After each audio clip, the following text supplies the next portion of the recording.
While I was out in the garden tending to my plants, I didn't expect any visitors. It was my favorite part of the day, getting my hands dirty, feeling the sun on my skin, and just enjoying the peace. But then, out of nowhere, I heard footsteps approaching behind me. I turned around, and there he was, my grandson, Jack, standing with that big, playful grin he always had. "Grandma," he called out, his voice warm and full of energy. I couldn't help but smile. "Jack, what are you doing here?" I asked, brushing off the dirt from my hands. He came closer and gave me a big, unexpected hug. It caught me off guard, but I hugged him back, feeling his strong arms wrap around me. Jack was 24 now, and it amazed me how quickly he'd grown into this tall, handsome man. "I wanted to surprise you," he said, pulling back just enough to look into my eyes. "I know how much you love this garden, and I thought I'd come help you out." I laughed softly. Well, I certainly wasn't expecting company, but I won't say no to some help. As he knelt beside me, grabbing a small shovel, there was something in the way he moved. His youthful energy filled the air, and for a moment, the garden felt alive in a different way. We started working side by side, chatting about his work, his friends, and life in general. But then, as we worked, something changed. Jack reached for a pot, his arm brushing against mine, and a shiver raced through me. That seemingly innocent touch lingered just a heartbeat too long, sending a wave of warmth coursing through my veins. Trying to focus on the task at hand, I found it impossible to ignore how close he was. Then, as he leaned in to pull a weed, his face came tantalizingly close to mine. I felt his warm breath against my cheek, and the space between us seemed to crackle with a newfound intimacy. Our eyes met, and in his gaze was a depth of emotion that made my heart race with excitement and uncertainty. "Are you okay, Grandma?" he asked softly, his voice tender yet laced with an intensity one hadn't heard before. His eyes searched mine with a look that made my breath hitch. "I'm fine," I replied, my voice faltering as I tried to maintain my composure.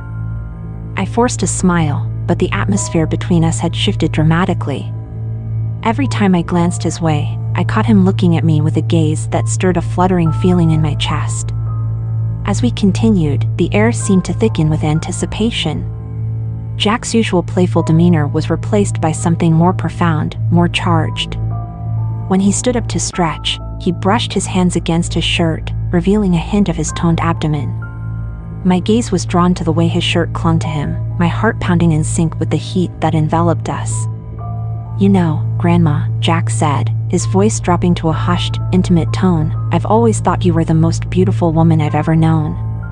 His words were a caress more than just a compliment, they were a declaration that left me breathless. Before I could respond, he stepped closer, his hands moving to gently pull me into his embrace. His fingers traced a path down my arm, sending sparks of sensation wherever they touched. I could feel the warmth of his body against mine, and the world seemed to shrink to just the two of us. With a tender, almost reverent touch, he brushed a stray lock of hair behind my ear. His fingers lingered, grazing my cheek, and I felt a wave of longing that was both exhilarating and terrifying. As if sensing my inner turmoil, he leaned in, his lips brushing softly against mine. The kiss was gentle, exploratory, a question rather than a statement. My heart raced as I responded, my lips meeting his with a fervor I hadn't anticipated. The kiss deepened, growing more passionate, as if we were both discovering a hidden part of ourselves. His hands roamed to my waist, pulling me closer, his touch igniting a fire within me that I couldn't ignore. In the midst of our kiss, Jack's hands slowly began to undo the buttons of my blouse, each movement deliberate and full of unspoken promises. If you enjoyed this video, consider liking my video. I felt a rush of vulnerability mixed with exhilaration as my clothing fell away, leaving me feeling both exposed and incredibly alive. We pulled back for a moment, our breaths mingling, our eyes locked in a gaze that spoke volumes. "You mean so much to me," Jack whispered, his voice raw with emotion. "I need you to know how deeply I feel about you." My heart ached with the intensity of the moment. I reached up, my fingers tracing his jawline as I leaned in for another kiss, this one filled with the depth of everything unsaid between us. The world outside ceased to exist as we lost ourselves in each other, exploring the newfound connection that had ignited between us. Finally, when we broke apart, our faces flushed and our hearts racing, Jack gave me a soft, knowing smile. "I'll go make us some tea," he said, his voice still carrying the weight of our shared moment. I watched him walk away, feeling both exhilarated and uncertain. Help me reach my first 1,000 subscribers. Your support is what makes this journey possible, so don't forget to subscribe. The warmth of his touch lingered on my skin, and I knew that something profound and transformative had shifted between us. As he walked away, I stood there, watching him go, feeling the weight of what had just happened settle over me. I wasn't sure what to think, what to feel. This was my grandson, and yet there was a new dynamic between us that I couldn't deny. When I eventually went inside, Jack was already in the kitchen, 2 cups of tea waiting on the table. He smiled at me when I walked in, that same playful grin from earlier, as if nothing had changed. But I knew, deep down, that things had shifted. As we sat together, sipping our tea in comfortable silence, I couldn't help but wonder where this new tension would lead us, and whether I was ready to face it. As we sat there, sipping our tea, the silence between us wasn't uncomfortable, but it was thick with everything left unsaid. I kept my gaze fixed on the table, stirring my tea aimlessly, trying to make sense of the strange feelings swirling inside me. Jack, sitting across from me, seemed relaxed, too relaxed, given everything that had just happened. His eyes lingered on me, and I could feel his attention like a warm pressure on my skin. "Grandma," he said softly, his voice breaking the silence, "you seem different today. Are you sure you're all right?"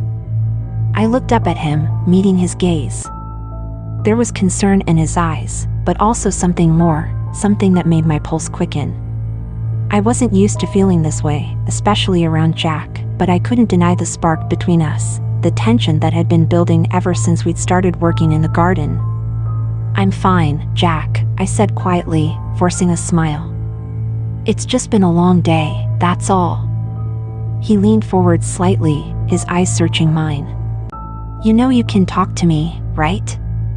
About anything." I hesitated, feeling the weight of his words. There was an openness in his tone, an invitation that felt both comforting and dangerous at the same time. Part of me wanted to brush it all aside, to pretend everything was normal. But another part of me, the part that had felt that electric spark earlier, wanted to know where this was going. "I know, Jack," I replied, my voice barely above a whisper. "But some things are harder to talk about." He didn't say anything for a moment, just studied me with those intense eyes of his. Then, without warning, he stood up and moved around the table. I felt my breath hitch as he came to stand beside me, so close that I could feel the warmth radiating off him. "Maybe we don't have to talk," he said quietly, his hand reaching out to gently touch my shoulder. I looked up at him, my heart pounding in my chest. His touch was soft, but there was an underlying intensity in the way his fingers grazed my skin. I should have pulled away. I knew I should have. But instead, I found myself leaning into his touch, drawn to the warmth and the strange comfort it brought. "Jack, this is..." I started, but my words trailed off as he leaned down, his lips brushing against my forehead in the softest of kisses. "It's okay, Grandma," he whispered, his lips lingering just a moment longer before pulling back. "I'm not going anywhere." There was a tenderness in his voice that made my chest tighten. He wasn't rushing anything, wasn't pushing. He was just there, with me, waiting. And as much as I tried to fight it, I couldn't deny the pull between us. I felt safe with Jack, but it was more than that now. There was something growing between us, something that went beyond the boundaries we were supposed to have. "Jack," I whispered, my voice shaking slightly. He smiled softly, brushing a stray hair behind my ear. "It's okay," he reassured me. "We don't have to figure it all out right now." And in that moment, I believed him. Maybe we didn't have to have all the answers. Maybe it was okay to just be here together and let things unfold at their own pace. We sat in silence for a while longer, the tension between us still there, but softer now, more manageable. Jack didn't push for anything more, and for that, I was grateful. He was patient, giving me the space I needed to process everything. Eventually, he stood up and stretched, his usual playful grin returning. "All right, Grandma," he said with a wink. "How about I make us some dinner?" I laughed softly, the sound easing some of the weight I'd been carrying.